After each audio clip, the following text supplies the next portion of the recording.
बहुत स्वागत है आप सभी का study with Swati YouTube channel पर। दोस्तों आज के अपने इस वीडियो में हम बात करेंगे B Ed third semester CSJMU university of Kanpur की। तो यहाँ पर बीएड थर्ड सेमेस्टर से जो आपका पेपर 2 है निर्देशन एवं परामर्श यानी गाइडेंस एंड काउंसलिंग, तो ये आपका पेपर 2 है, कंपलसरी पेपर है और ये पेपर आपका 15 मार्च 2023 को कंडक्ट कराया जाएगा। क्योंकि 14 मार्च 2023 को बीएड फर्स्ट सेमेस्टर वालों का सेकंड पेपर है, इसलिए मैंने उसे गलती से बोल दिया। तो यहाँ पर 10 को आपका पेपर 1 था 10 मार्च को, और यहाँ पर जो अगला पेपर है वह 15 मार्च को कंडक्ट कराया जाएगा। दोस्तों यहाँ पर अगर हम प्रीवियस वीडियो की बात करें तो प्रीवियस वीडियो में आपका यूनिट फर्स्ट कंप्लीट करा दिया गया था, यानी निर्देशन का अर्थ, प्रकृति, उद्देश्य तथा सिद्धांत और निर्देशन के प्रकार शैक्षिक, व्यावसायिक तथा व्यक्तिगत, ये 2 टॉपिक जो थे वो आपके यूनिट फर्स्ट के थे। और यूनिट फर्स्ट में जितने भी इम्पोर्टेंट क्वेश्चन थे उनके आंसर के साथ उनको कंप्लीट करा दिया गया। शॉर्ट और लॉन्ग दोनों क्वेश्चन आपके कराए गए हैं, तो आप क्वेश्चन और आंसर वहां से देख सकते हैं प्रीवियस वीडियो से।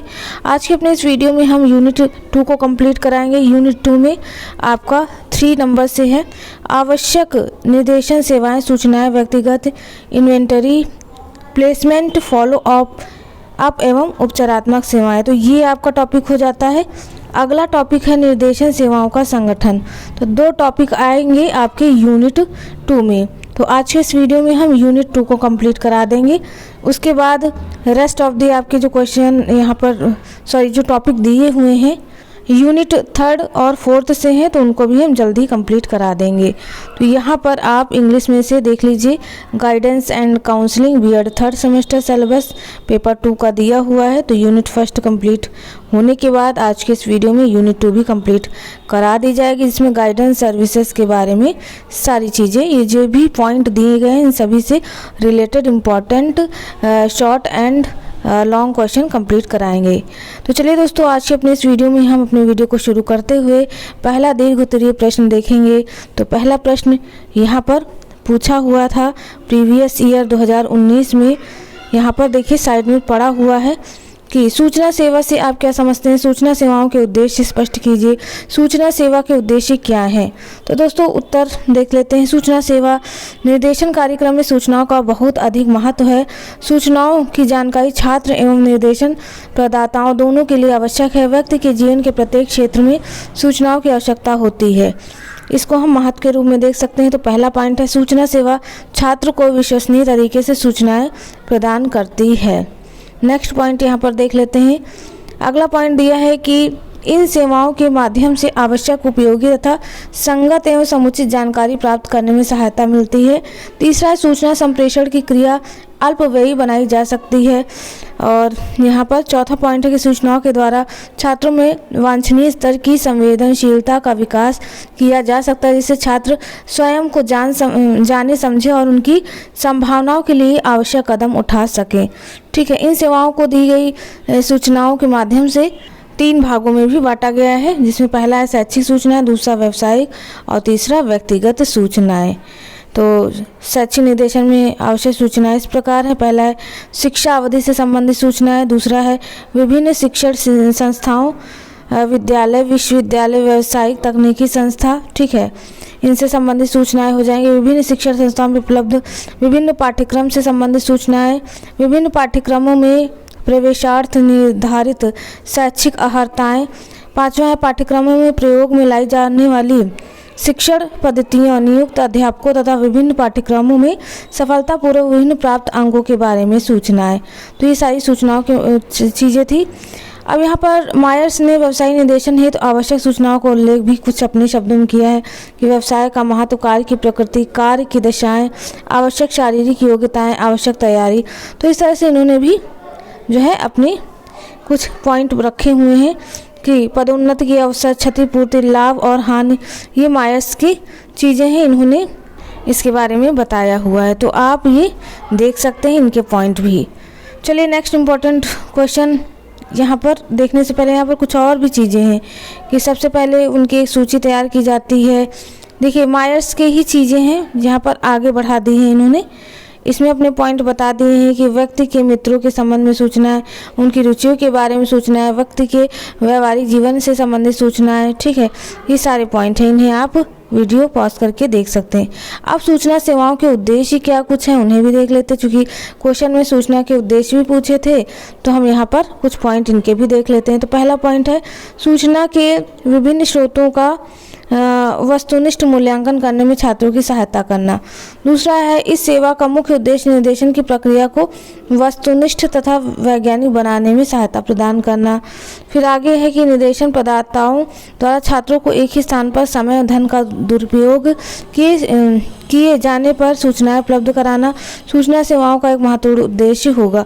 तो देखिए इसमें काफ़ी सारे पॉइंट हैं, इन पॉइंटों को आप पढ़ सकते हैं खुद से भी, आपके पास बुक वगैरह हो, सीरीज वगैरह हो तो वहाँ से पढ़ सकते हैं। नेक्स्ट इंपॉर्टेंट क्वेश्चन देख लेते हैं जो कि 2019 के पेपर में पूछा गया था कि नियोजन सेवा से आप क्या समझते हैं। विद्यालय के नियोजन संबंधी कार्यों एवं उत्तरदायित्वों पर प्रकाश डालिए या फिर अनुस्थापन सेवा पर एक संक्षिप्त टिप्पणी लिखिए। तो नियोजन सेवा या अनुस्थापन सेवा बोले दोनों का अर्थ एक ही है। तो यहाँ पर देखते हैं परामर्श एवं निर्देशन सेवाओं में नियोजन सेवा का स्थान अत्यंत महत्वपूर्ण है। हम्फ्रीज तथा ट्रैक्सलर ने कृत्य नियोजन की परिभाषित करते हुए कहा है कि एक विद्यार्थी की व्यावसायिक समस्याओं के समाधान में सहायता करते समय परामर्शदाता का एक मुख्य ध्येय होता है कि वह विद्यालय उसके लिए सबसे उपयुक्त कृत्य में प्रवेश सहायता करे। यह सहायता समानता नियोजन में विशिष्ट रूप से कृत्य नियोजन के नाम से पुकारी जाती है। देखिए इंग्लिश ने इसके शब्दों में कहा है कि सामान्यतः नियोजन शब्द का अर्थ एक श्रमिक के लिए सबसे उपयुक्त कृत्य प्रदान करने से लिया जाता है। आगे नियोजन को स्पष्ट करते हुए लिखा है कि उपयुक्तता में कृत्य के अनुरूप व्यक्ति की योग्यता एवं व्यक्ति का संतोष सम्मिलित होता है। इस प्रकार नियोजन में दो बातें महत्वपूर्ण, पहला है कृत्य के लिए उपयुक्तता तथा व्यक्ति को संतोष, ये सारी चीज़ें बताई हैं। तो यहाँ पर देखिए अलग अलग ऑथर्स ने अपनी परिभाषाओं द्वारा इसे एक्सप्लेन किया हुआ है, इसे आप खुद से पढ़ सकते हैं। चलिए नेक्स्ट इम्पॉर्टेंट क्वेश्चन देख लेते हैं जो पूछा गया था 2018 के क्वेश्चन पेपर में। तो क्या पूछा था कि कोई भी निर्देशन कार्यक्रम अनुवर्ती सेवा के बिना जीवित नहीं रह सकती, स्पष्ट कीजिए। अथवा अनुवर्ती सेवाओं से आप क्या समझते हैं, इसका क्या प्रयोजन है। अध्ययनरत छात्रों के लिए अनुवर्ती सेवाओं की विवेचना कीजिए। यहाँ पर उन्हीं प्रश्नों को रखा जा रहा है जो आपके प्रीवियस ईयर में 2017, 18, 16 ठीक है और 19, 20 यहाँ पर उन सभी को रखा जा रहा है जो पूछे गए थे क्वेश्चन में। तो यहाँ पर आप क्वेश्चनों और उनके आंसरों पर ज़रूर ध्यान दें। तो अनुवर्ती सेवा की बात करें तो अनुवर्ती सेवा से अभिप्राय उन सेवाओं से है जो प्रशिक्षण प्राप्त करने तथा कार्य में लगने के बाद उत्तरोत्तर विकास के लिए की जाती है। डाउनिंग के अनुसार अनुवर्ती प्रतिक्रिया नौजवानों व उनके स्कूल में तथा व्यावसायिक प्रशिक्षण कार्यक्रम या व्यवसाय में उत्तम समायोजन के लिए उसकी सहायता के लिए सूचनाएं प्रदान करने हेतु तैयार किए गए निर्देशन कार्यक्रम का मूलभूत तत्व है। आगे दिया है कि अनुवर्ती सेवा निर्देशन कार्यक्रम का एक अंग है। अनुवर्ती सेवा द्वारा उपबोध या काउंसली अपनी प्रगति की गति एवं प्रगति के स्वरूप को जानने में सहायता मिलती है। बिना अनुवर्ती सेवा अध्ययन के निर्देशन कार्यक्रम अधूरा है। इसके द्वारा हम यह पता लगाने में सहायता मिलती है कि उपबोध ने किस क्षेत्र में सामंजस्य प्राप्त कर लिया तथा किस क्षेत्र में अभी निर्देशन या परामर्श आवश्यक है। ठीक है, वास्तव में अनुवर्ती अध्ययन परामर्श और निर्देशन कार्यक्रम की सफलता मूल्यांकन की एक विधि है। तो दोस्तों ये था अनुवर्ती सेवा। ये क्वेश्चन आपके लॉन्ग और शॉर्ट दोनों में पूछ सकता है। अब यहाँ पर अनुवर्ती सेवा के प्रयोजन के बारे में पूछा है तो यहाँ पे इसके पॉइंट देख लेते हैं। पहला पॉइंट है सामंजस्य का पता लगाने में, दूसरा छात्रों से संपर्क करने में, तीसरा है विद्यालय छोड़ने के कारणों का पता लगाना, चौथा है कृत्य अवसरों का पता लगाना, ठीक है, पांचवा है प्रोत्साहन के लिए। तो ये सारे पॉइंट आ जाते हैं अनुवर्ती सेवा के प्रयोजन के अंतर्गत। नेक्स्ट इम्पॉर्टेंट क्वेश्चन पूछा गया था 2018-19 में कि कृत्य विश्लेषण एवं कृत्य संतोष में क्या संबंध है। तो कार्य विश्लेषण और कार्य संतुष्टि के संबंध में सीधा सीधा देखिए, आप कंफ्यूज ना हो तो यहाँ पर लिख दिया है। साधारण शब्दों में कार्य विश्लेषण किसी कार्य के विषय में सूचनाओं को एकत्र करने की एक प्रक्रिया है। कार्य विश्लेषण कार्यों का एक औपचारिक एवं विस्तृत निरीक्षण है या किसी कार्य के विषय में सूचनाओं के संग्रहण की एक प्रक्रिया है।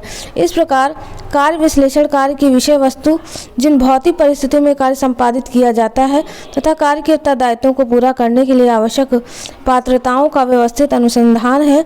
कार्य विश्लेषण के अंतर्गत कार्य निष्पादन हेतु अपेक्षित क्रियाकलापों, कर्तव्य, उत्तरदायित्वों, कार्य की भौतिक दशाओं तथा उसके प्रयुक्त यंत्रों एवं उपकरणों इत्यादि का उल्लेख किया जाता है। कार्य विश्लेषण के अंतर्गत कार्य विशिष्टता, कर्मचारी विशिष्टता तथा कार्य विवरणी समाहित होता है। इससे संबंधित कई घटक होते हैं जो कार्य संतुष्टि को प्रभावित करते हैं। सारी चीज़ें आ जाएंगी कृत्य विश्लेषण और कृत्य संतोष के संबंध के अंतर्गत। ठीक है, आगे भी और चीज़ें हैं। आगे दिया है कि कार्य संतुष्टि एक जटिल संप्रत्यय है जो काफ़ी हद तक मनोवृत्ति तथा मनोबल से संबंधित है, किंतु सही अर्थ में कार्य संतुष्टि का आधार कार्य विश्लेषण से संबंधित होता है। कर्मचारी के कार्यों के विश्लेषण से संबंधित विभिन्न कारकों के प्रति उसकी मनोवृत्ति को कार्य संतुष्टि कहते हैं। इन कार्य विशिष्ट कारकों के प्रति कर्मचारियों की मनोवृत्ति जिस हद तक अनुकूल होती है उसी हद तक कार्य संतुष्टि की संभावित होती है। यही सारी चीज़ें जो है इसके संबंध में दी हैं। तो आप वीडियो पॉज करके या फिर आपके पास बुक वगैरह है तो इसको ज़रूर आप पढ़ लीजिएगा। चलिए नेक्स्ट इम्पॉर्टेंट क्वेश्चन जो कि आपका पूछा गया था, माध्यमिक स्तर पर निर्देशन सेवाओं के संगठन का वर्णन या विद्यालय में अच्छी निर्देशन सेवा की संगठन की विशेषताएं बताइए। Kanpur university B Ed third semester 2018 में पूछा गया था। तो विद्यालय में निर्देशन सेवा संगठन का अर्थ थोड़ा सा देख लेते हैं। तो अर्थ में दिया है कि विद्यालय में निर्देशन सेवा संगठन की बहुत आवश्यकता है। निर्देशन कार्य को विद्यालय में सफलतापूर्वक चलाने के लिए यह भी आवश्यक है कि यह संगठन तथा व्यवस्थित रूप में हो। छात्र विद्यालय में जिन कठिनाइयों और समस्याओं का अनुभव करता है उसकी शैक्षिक प्रगति में आंतरिक तथा बाह्य बाधाएं प्रभावित करती हैं। उनके समुचित निराकरण के लिए निर्देशन सेवाओं का आयोजन जो है विद्यालय में किया जाना चाहिए। शिक्षा का महत्वपूर्ण उद्देश्य छात्रों का सर्वांगीण विकास करना होता है। ठीक है, यह उद्देश्य निर्देशन सेवाओं का समुचित व्यवस्था के बिना जो है संभव नहीं है। आगे यहाँ पर कुछ पॉइंट दिए हैं कि निर्देशन सेवाओं के रूप, तो यह केंद्रीय रूप में होता है, विकेंद्रीय रूप में होता है, मिश्रित रूप में होता है। इनके अंतर्गत आप चीज़ें एक बार झांक लीजिएगा। चलिए यहाँ पर निर्देशन संगठन की विशेषताएं देख लेते हैं। तो पहला पॉइंट है निर्देशन कार्यक्रम छात्र केंद्रित होना चाहिए। दूसरा है व्यक्ति की सहायता पर यह होना चाहिए। आगे और चीज़ें देख लेते हैं, यानी अगले पॉइंट पे बढ़ते हैं। तो तीसरा पॉइंट है कि सभी व्यक्तियों के लिए निर्देशन सेवाएं हों। छात्रों में निर्णय क्षमता का विकास, समस्त कर्मचारियों का सामूहिक उत्तरदायित्व। छठा है प्रशिक्षित कार्यकर्ताओं का चयन। सातवां है विभिन्न विधियों का प्रयोग करना। आठवां है परीक्षणों का प्रयोग है। ठीक है, नवा अध्यापकों का सहयोग। 10वां है व्यावसायिक कार्यक्रमों का आयोजन। 11वां है व्यावसायिक गोष्ठियों का आयोजन। 12वां है सेवा भावना। 13वां है गोपनीयता का सिद्धांत। 14वां है आर्थिक सुविधाएं उपलब्ध कराना। ठीक है, तो इसमें काफ़ी सारे पॉइंट है। देखिए, समस्यात्मक बालकों के लिए विशिष्ट कार्यक्रम, अभिभावकों के से संपर्क करना, 17वां अन्य संस्थाओं से संपर्क करना। तो इनके अंतर्गत एक नज़र में आप इन चीज़ों को देख लीजिएगा। चलिए नेक्स्ट इम्पॉर्टेंट क्वेश्चन देख लेते हैं। अगला इम्पॉर्टेंट क्वेश्चन 2018 में ही पूछा गया था कि विद्यालयी निर्देशन सेवाओं के संगठन की मुख्य संकल्पनाएं क्या हैं, इसकी आवश्यकता व क्षेत्र का वर्णन कीजिए। तो शिक्षा का लक्ष्य व्यक्ति का सर्वांगीण विकास करना है। इसी के आधार पर सारी चीज़ें बताई गई हैं विद्यालय निर्देशन सेवाओं की मुख्य संकल्पनाओं में। तो यहाँ पर हम सबसे पहले अगर हम बात करें कि संगठन की संकल्पना क्या है तो थोड़ा सा इसमें हम देख लेंगे। इसमें दिया है शब्दकोश के अनुसार संगठन से आशय किसी कार्य के लिए की जाने वाली तैयारी या व्यवस्था से है। एक अन्य अर्थ के अनुसार किसी विशिष्ट लक्ष्य की उपलब्धि हेतु व्यक्तियों द्वारा गठित एक समूह है। जैसे क्लब की रचना के लिए कुछ व्यक्ति साथ साथ मिलकर एक समूह बना लेते हैं। निर्देशन सेवा की दृष्टि से कहा जा सकता है कि संगठन से आशय ऐसे कर्मियों के समूह से जो विद्यालय में निर्देशन सहायता स्वच्छ, सावधानीपूर्व और तार्किक रूप में उपलब्ध कराने की दृष्टि से तैयारी या व्यवस्था करता है। किसी भी कार्य के प्रबंधन में संगठन की अहम भूमिका होती है। प्रबंधन में प्रथम चरण नियोजन होता है। ठीक है, यही सारी चीज़ें बताई गई हैं कि संगठन के 2 भाग होते हैं, मानवीय संगठन, भौतिक संगठन। संगठन में ये बातें सम्मिलित हैं, इन्हें आप पढ़िएगा। चलिए, यहाँ पर आवश्यक निर्देशन सेवाओं के संगठन की आवश्यकता क्यों है, तो यहाँ पर पॉइंट वाइज हम चीज़ें पढ़ेंगे। दिया है, यह शिक्षकों को छात्रों की योग्यता का विभिन्न स्तरों में विभिन्न परिणामों पर ध्यान देने में सहायता करता है। दूसरा पॉइंट हो जाएगा कि इसके द्वारा छात्रों के लिए उनके माता पिता को सही एवं उचित कैरियर की योजना बनाने के लिए मदद करता है। यह शारीरिक, सामाजिक, भावात्मक और बौद्धिक विशेषताओं और विद्यार्थियों की आवश्यकताओं को समझने में मदद करता है। ये सारे पॉइंट आ जाते हैं कि बालकों को विद्यालय एवं समुदाय में संतोषजनक समायोजन स्थापित करने का ज्ञान कराता है। एक अच्छी तरह से संगठित निर्देशन कार्यक्रम द्वारा समय, धन की बचत होती है। तो इसमें काफ़ी पॉइंट है, लगभग 13 पॉइंट हैं। ठीक है, तो इन पॉइंटों पर आप विशेष ध्यान दीजिएगा। फिर अगला पॉइंट आता है कि विद्यालय में निर्देशन सेवा संगठन के क्षेत्र कौन कौन से हैं। तो इसमें पॉइंट वाइज चीज़ें देखते हैं। पहला पॉइंट दिया है कि छात्र विश्लेषण सेवा के लिए छात्रों के विषय में सूचना एकत्रित करना, एक निर्देशन केंद्र या निर्देशन बिंदु की स्थापना करना, कैरियर संबंधी बातचीत, कैरियर सम्मेलन, कॉलेजों का दौरा, निर्देशन प्रदर्शनी का आयोजन करना, शैक्षिक व व्यावसायिक जानकारी का प्रचार करना, प्रत्येक छात्र के लिए संचयी कार्ड यानी CRC का रख रखाव। तो ये सारे पॉइंट आएंगे विद्यालय में निर्देशन सेवा संगठन के क्षेत्र के अंतर्गत। चलिए नेक्स्ट इम्पॉर्टेंट क्वेश्चन देख लेते हैं। अगला इम्पॉर्टेंट क्वेश्चन है, वर्णन कीजिए कि आप एक शिक्षक के रूप में माध्यमिक स्तर पर निर्देशन कार्यक्रम को किस प्रकार से संगठित करेंगे। तो ये 2019 के पेपर में पूछा था। तो देखते हैं इसमें क्या कुछ चीज़ें आएंगी। तो यहाँ पर हम सीधा बढ़ेंगे अपने क्वेश्चन के आंसर के पॉइंटों पर। दिया है कि एक शिक्षक के रूप में माध्यमिक स्तर पर निर्देशन कार्यक्रम का संगठन। पहला पॉइंट है, छात्रों को विद्यालय तथा कक्षा के वातावरण से समायोजित कराकर। दूसरा, विषयों के चयन के लिए आवश्यक। तीसरा, छात्रों की स्वास्थ्य से संबंधित आवश्यकताओं की जानकारी कराकर। चौथा है, पाठ्य सहगामी क्रियाकलापों का आयोजन करके। पांचवा है, शैक्षिक वातावरण का निर्माण करके। तो ये सारे पॉइंट आ जाते हैं, इन पॉइंटों को लाइन से देख लीजिए। अगला पॉइंट है कि छात्रों की समस्याओं के समाधान में सहायता करके। सातवां, अध्यापन एवं निर्देशन सेवा के कार्यकर्ताओं में सहयोग। आठवां, विद्यालय एवं घर के सदस्यों से विद्यार्थी निर्देशन में सहायता प्राप्त करता है। इसी तरह से 9, 10, 11, 12 ये सारे पॉइंट्स दिए हैं, इनको आप अच्छे से पढ़िए वीडियो पॉज करके या फिर अपनी बुक या सीरीज़ से। तो यहाँ पर आपको ये पॉइंट पढ़ के ही लिखने पड़ेंगे। चलिए नेक्स्ट इम्पॉर्टेंट क्वेश्चन देख लेते हैं कौन सा है। अगला इम्पॉर्टेंट क्वेश्चन है, शैक्षिक एवं व्यावसायिक निर्देशन में क्या अंतर। देखिए प्रीवियस जो एक क्वेश्चन छूट गया था, मैंने सोचा ये बहुत इंपॉर्टेंट क्वेश्चन, चूँकि 2018, 19 और 2020 इन तीनों में पूछा गया था अंतर, तो मैंने सोचा इस क्वेश्चन का आंसर आपको मैं बता दूं। इसका अंतर वैसे मैंने प्रीवियस वीडियो में नहीं बताया था, तो इस वीडियो में हम शैक्षिक एवं व्यावसायिक निर्देशन में अंतर ध्यानपूर्वक पढ़ लेंगे, क्योंकि ये बहुत इंपॉर्टेंट क्वेश्चन है और इसे आप ज़रूर पढ़िएगा, ये आपके एग्जाम में पूछा जाएगा। तो यहाँ पर शैक्षिक निर्देशन और व्यावसायिक निर्देशन दोनों में अंतर में पहला है कि शैक्षिक निर्देशन में छात्रों को विभिन्न शैक्षिक विषयों तथा संस्थाओं के बारे में जानकारी प्रदान की जाती है। दूसरा, व्यावसायिक निर्देशन में विभिन्न व्यावसायिक विषयों तथा व्यावसायिक संस्थाओं के बारे में जानकारी प्रदान की जाती है। दूसरा, शैक्षिक निर्देशन में छात्रों के बौद्धिक विकास पर अधिक जोर दिया जाता है और व्यावसायिक निर्देशन में व्यावसायिक पक्ष पर अधिक जोर दिया जाता है। थर्ड पॉइंट है कि शैक्षिक विकास में छात्रों की व्यक्तिगत विभिन्नता तथा शैक्षिक अवसरों की विविधता में संतुलन रखा जाता है, वहीं व्यावसायिक निर्देशन में व्यावसायिक विकास पर जोर दिया जाता है। चौथा पॉइंट है, शैक्षिक निर्देशन में पाठ्यक्रम के बारे में जानकारी दी जाती है, वहीं व्यावसायिक निर्देशन में व्यवसाय से संबंधित जानकारियाँ दी जाती हैं। पाँचवा पॉइंट है, शैक्षिक निर्देशन उपयुक्त पाठ्यक्रम को चुनने में सहायता प्रदान करता है, वहीं अगर हम व्यावसायिक निर्देशन की बात करें तो उपयुक्त व्यवसाय को चुनने में सहायता प्रदान करता है। छठा है, शैक्षिक निर्देशन में अन्य विधियों के साथ निबंधात्मक परीक्षा प्रणाली ही उपयुक्त होती है, इसमें व्यावसायिक निर्देशन मानकीकृत परीक्षण प्रणाली पर आधारित होती है। 7 पॉइंट है, शैक्षिक निर्देशन का प्राथमिक तथा माध्यमिक स्तर पर विशेष महत्व है, वहीं व्यावसायिक निर्देशन उच्च माध्यमिक स्तर पर अधिक महत्वपूर्ण है। 8वां है, शैक्षिक निर्देशन सामान्य अध्यापकों के सहयोग से भी सफल हो सकते हैं, वहीं व्यवसायिक निर्देशन के लिए विशिष्ट प्रशिक्षण तथा अनुभवी व्यक्तियों का योगदान आवश्यक है। तो दोस्तों यहाँ तक आपका जो भी व्यावसायिक निर्देशन और शैक्षिक निर्देशन में अंतर था 8 पॉइंट थे, इन्हें मैंने बता दिया। इसे आप ज़रूर पढ़ लीजिएगा, बहुत इंपॉर्टेंट क्वेश्चन है। प्रीवियस जो यूनिट फर्स्ट थी उसमें मैंने ये क्वेश्चन बताया था, बस आंसर जो है वो छूट गया था पीडीएफ में, तो इसे मैंने कवर करा दिया है। और इन क्वेश्चन के जो भी आंसर बताए हैं मैंने, आपके पास बुक वगैरह हो, सीरीज वगैरह हो, वहाँ से पढ़िए, ना हो तो यहाँ से स्क्रीनशॉट लेके पढ़िए, लेकिन ये क्वेश्चन आप ज़रूर ध्यानपूर्वक पढ़ लीजिए। ये आपके एग्ज़ाम के पर्पज़ से बहुत ही इम्पॉर्टेंट क्वेश्चन है।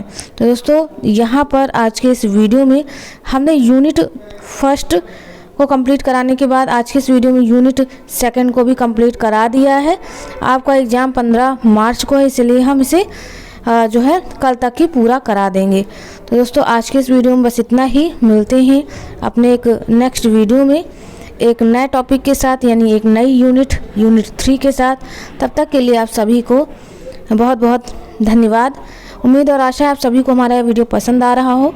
वीडियो पसंद आ रहा हो तो वीडियो को लाइक, शेयर और चैनल को सब्सक्राइब करना ना भूलें, क्योंकि यहाँ पर आपको बीएड से संबंधित सभी जानकारियाँ, चाहे वो आपके पेपर से रिलेटेड हो, चाहे वो फाइलों से संबंधित हो, बीएड की जितनी भी फाइलें हैं, बीएड फर्स्ट, सेकंड, थर्ड और फोर्थ, वो सभी फाइलें आपको हमारे चैनल पर मिल जाएंगी। चार्ट, मॉडल, सब चीज़ जो है अवेलेबल है। असाइनमेंट फाइल और लेसन प्लान वगैरह भी सभी सब्जेक्ट के अवेलेबल हैं। तो आप इसके लिए हमारे चैनल की प्लेलिस्ट में जाकर वहाँ पर विज़िट कर सकते हैं, वहाँ पर चीज़ें देख सकते हैं। तो दोस्तों मिलते हैं अपने एक नेक्स्ट वीडियो में एक नए टॉपिक के साथ। तब तक के लिए आप सभी का बहुत बहुत धन्यवाद। Thank you friends, keep watching and share to other.